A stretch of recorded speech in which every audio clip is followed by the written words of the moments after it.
Hey guys, welcome to my channel, and if you've been here before, welcome back. Today I'm going to be telling you what I did to land my dream job less than 6 months after graduation. I'll be giving you the tips that I used in university to help you guys have a better chance at landing your dream job when you graduate too. To give you guys some background, my dream had always been to work on a professional sports team.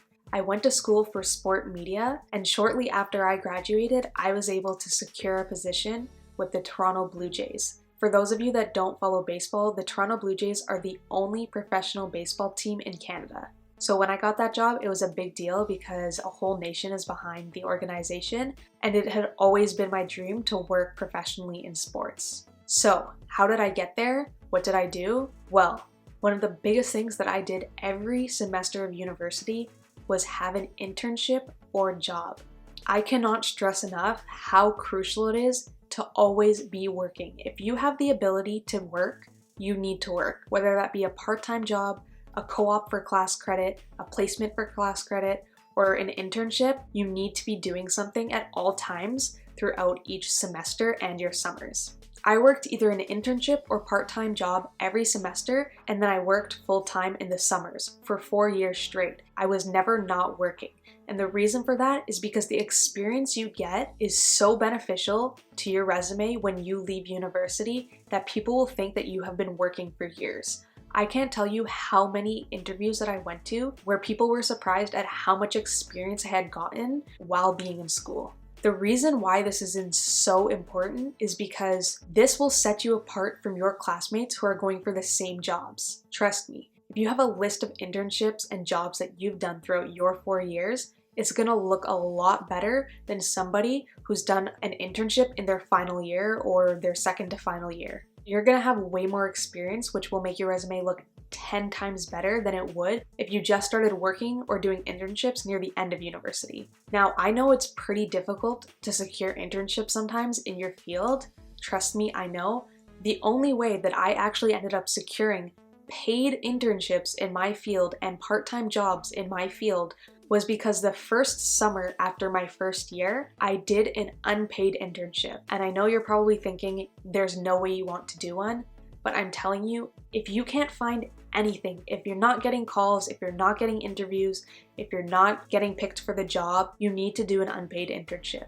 I understand it sucks to work without getting paid, but it helps you put something on your resume to help you secure a part-time job or an internship in the next year. I had to do an unpaid internship, and yes, it sucked, but I know for a fact that the part-time job that I ended up getting the following semester was because of that internship, because I asked my manager directly why she had chosen me, and it was because of the experience I had gotten from that internship. I know you probably don't want to do it, but just do one semester or one summer of an unpaid internship if you can't find anything else, and I promise you it's gonna set you up for success in the future. You'll have a way easier time at getting jobs and internships if you have some experience. The second thing to that is that if you can't get an unpaid internship or you really need to make money, start by getting a part-time job somewhere that is relevant to your program and what you want to do. So let's say you're in science and you really want to move on and be a doctor, but you're not able to get any placements in hospitals or doctor's offices or anything like that, everything's taken up, then try doing a part-time job that's sort of similar in the field. It might not be directly what you wanted, but it will just get you some experience in that field. So you could do something like be a receptionist at a doctor's office, or be a research assistant for one of your professors. So you're getting some experience and you're not wasting that time. Even if it's not the exact experience you want, you're still getting some. And then in the next semester, you can try and get something a little bit more similar to what you want, which is what I did. I started out with that unpaid internship, and then after that unpaid internship, I moved into a part-time job, which was very specific to what I wanted to do, which really helped build my resume and get me more internships as I moved along the years. The next thing that you need to do is make sure that you pick the right courses. Now, I'm talking about courses that are required within your program as well as the electives. So within your program, if you have a certain amount of required courses within your department and you have a list that you can choose from, you want to choose courses from that list that are relevant to where you want to be at the end of university. So let's say you're in a business program and you really want to be a marketing manager after you graduate university. So with your required courses, usually you get a list of different options that you can choose from. You want to choose courses that are relevant to marketing. So you choose things like sales, advertising, communications, anything else that is relevant to marketing so that you can head in that direction. So that applies for any course or field that you're in. You want to pick courses that are related to your end goal. So whatever that end goal is, make sure you're always working your way backwards and looking at what courses will help get you there. Now, aside from those required courses that are within your department, you also want to make sure that your electives that you're picking are useful. Don't be picking philosophy of music if you want to be a nurse. Make sure that the electives you are picking, again, are relative to what you want to do as an end goal. Now, taking the marketing example again, if you're trying to pick your electives, you should go for something that can help enhance your marketing courses and would be helpful to you as a marketing manager in your future job.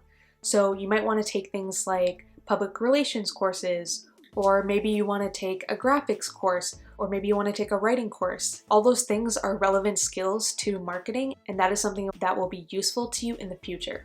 Don't take those random courses just because they seem cool. I get it. In my first year, I took pop culture. I was that person. Where did pop culture get me? Absolutely nowhere. It was a wasted class and I should have picked something a little bit better. When I was in university, I knew that I wanted to work in sports marketing and events after I graduated. So I made sure at every opportunity to take a sports marketing class, to take a marketing class, to take a business class, to take an event management class. Anything that I could get my hands on, I took it. And yes, I ended up having harder semesters than most of my classmates who were taking those easy courses in sociology and philosophy, but you need to always have in mind the end goal. And with that being said, in picking electives, a lot of times you can guide which courses you take through picking a minor. So this brings me to my next point. I urge you to pick a minor and pick one that is relevant to where you want to be. So let's say you're in geography and you want to be an urban planner. Then you need to take a minor that is relevant to urban planning. So whether that be an urban studies minor, an urban planning minor, whatever your university offers that will help get you to that job, you might need to do a little bit of research, but usually it's pretty self-explanatory. The skills that are relevant to that job is usually the minor that you want to take. So when I was in university, my major was sport media, but I knew that I wanted to be in marketing and events. So I made sure to do minors in business and sports marketing to make sure that I built the skills in those two areas so that I could add on those skills to the ones that I was already learning in my major. I'm telling you, by doing a minor or two, you are setting yourself up to look 10 times better than your classmates that don't have a minor. Think about it. If you're a recruiter and you get a bunch of resumes and every single one says major in nursing, but then yours pops up and it says major in nursing with a minor in health studies, that's gonna look way better than somebody who just did a major. So you always want to be thinking about how you can make yourself stand out from the pack, because whatever your classmates are doing, you want to be one above them. So don't just do the bare minimum of what the program requires, do the extra. I don't believe any program is good or bad. I believe a program is a foundation and it's what you make it. So you can take a program and you can just do the bare minimum of the courses that are required and then graduate with your degree having done those courses. But if you didn't make the most of your university experience, if you didn't get those internships, if you didn't get those jobs, if you didn't get those minors, if you didn't pick the right courses, then you're going to be stuck. You're going to be somebody who graduated with a nice diploma and the name of a major when somebody else is going to have graduated with a nice diploma, a name of a major, a name of a minor, the right courses, and a bunch of work experience. So make sure that you're that person and that you're not the person that's just trying to coast by. Another thing that I found super crucial in helping me land my dream job were coffee chats. Now, if you haven't heard of these are chats that you go with industry professionals in your industry and you just go have a coffee and chat and learn about their experiences. I know they're exhausting, okay? Trust me, I know. I've been on so many, I don't even remember the amount that I've been on. But I can't tell you how important it is to build your network, because when you graduate, or even a few months before you graduate, those are the people that you're going to be able to reach out to because now you know them. You want to make sure that you know a ton of people in your industry so that when a job comes up, when an internship comes up, your name comes to their mind. I made sure that every semester I was going on at least 2 coffee chats per month.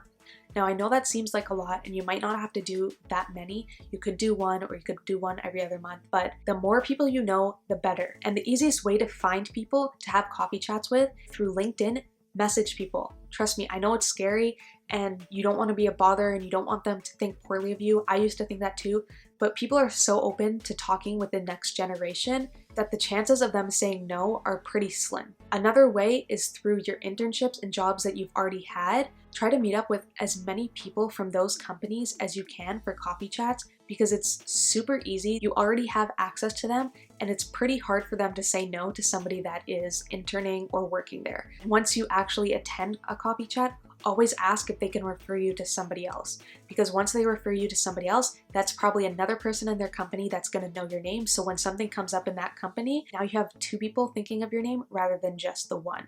So you've done a bunch of internships, you picked the right courses, you picked a minor, and you've gone on a bunch of coffee chats and built a huge network, and now you're in your final year of university. What do you do? Well, what I did was start applying to jobs within my area that I felt like I would be a good fit, that were looking for new graduates or weren't looking for people right away. The sooner you can start applying, the better. The reason why is because maybe the first 5 places that you apply to, you don't even get an interview, but maybe it's the next 5 places that you apply to that you get a few interviews.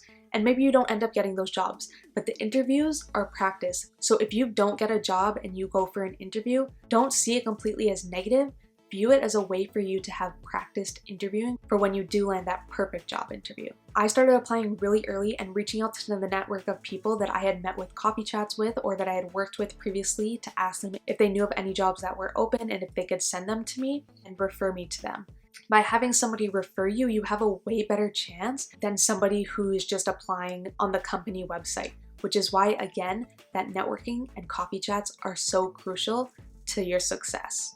So after I had applied to a bunch of places in my final year, I finally secured a bunch of referrals from my networks and I went to those interviews and I was able, thankfully, to land my current job, which is with the Toronto Blue Jays. And I know for a fact the reason why I landed that job was because of the extreme amount of internships and part-time jobs I had done throughout university. I had gained all of that experience. And on top of that, I had 2 minors on my resume. So my resume didn't look like I just did a major. It looked like I did a major and 2 minors, and that probably stood out more than somebody who was just coming in with a sports management or a sports media or a business major, because I looked like a well-rounded candidate. And that's what you want to look like. You want to be well-rounded and show that you have skills in so many areas, that you're versatile and you can offer many things. Because when I talked to my now boss, one of the major things she said when she called me and offered me the job was that they wanted to have me because of how versatile I was. So again, always think about what your final end goal is and think about how you're going to get there and what you need to get there. Everything from courses to people in the industry to work experience. Those are things that you really need to consider and that will help set you up for success.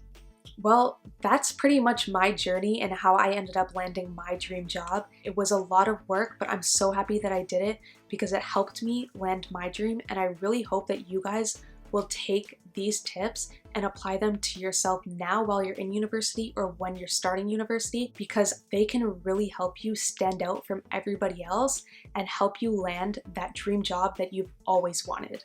Well, thank you for watching, and I hope you got some helpful tips from this video. Comment down below and let me know which tips you're going to be using and if you're already using some of them and how it's working for you. Just know that everybody can land their dream job if you put your mind to it and make sure that you set out a plan for yourself.